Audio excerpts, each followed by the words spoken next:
Salam əziz həmvətənlərimiz, əziz dostlarımızı salamlayıram. Bəli, şuurlu ruh, şuurlu düşüncə hər zaman insanı şuurlu, sağlam edər.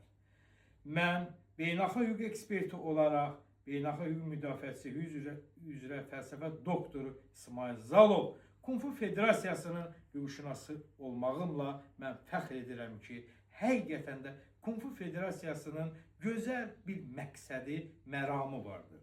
Məqsədi, məramı nədir? Sizlərə deyim. Odur ki, Kung Fu Federasiyasının hər bir idmançısının məqsədi odur ki, 3 rəngli müqəddəs bayrağımızı daima dalğalandırmaq və Azərbaycan dövlətini, himnini səsləndirməkdir. Eşq olsun Kung Fu Federasiyasının hər bir idmançısına.